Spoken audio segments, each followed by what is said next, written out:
चल डान्स करूया. डान्स? हा प्लीज प्लीज. अरे नाही येत मला पण.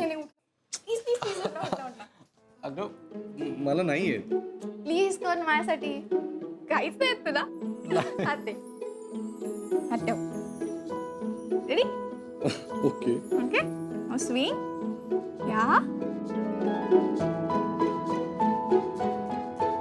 गुड.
शन्या, तू माझा संसार उद्ध्वस्त केलाय, पण मी सोडणार नाही तुला.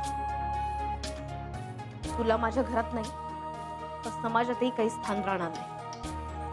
बघच, मी अथर्वला घेऊन लवकरच माझ्या घरी जाईन.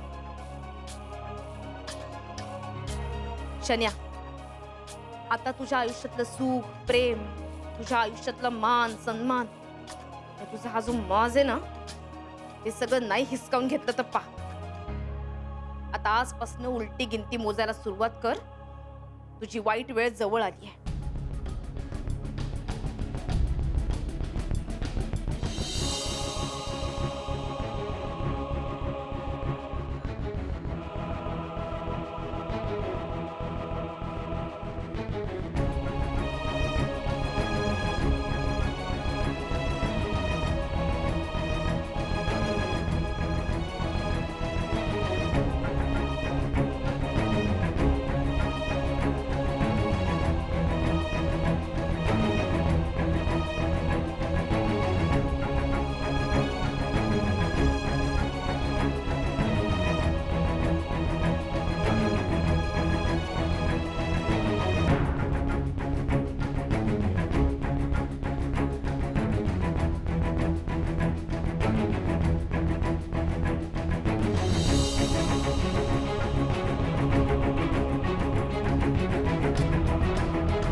पंकज, नानांनी राधिकाला इकडे राहायला अलाउड केलं आणि तू सगळं गुपचूप ऐकून घेतलंस.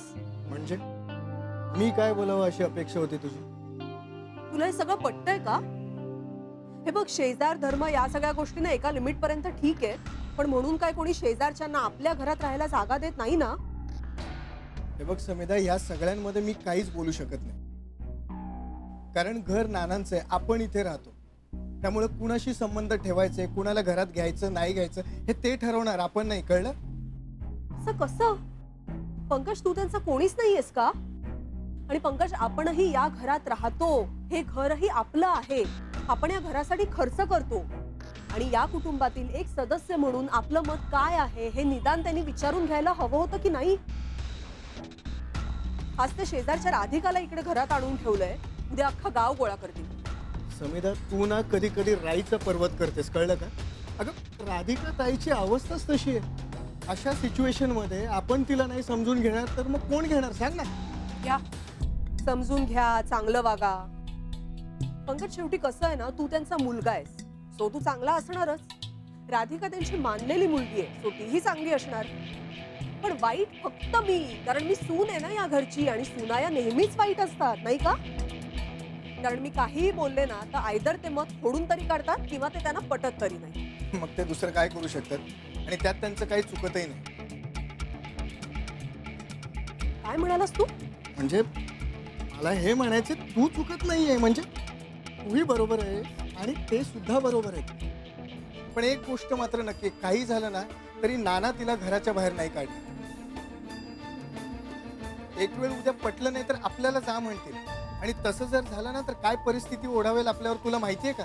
बाहेर घराचे भाव करोडोमध्ये आहेत, लोकांचे पगार संपतायत हप्ते फेडण्यामध्ये. नशीब समज आपल्यावर तशी परिस्थिती आलेली नाही अजून.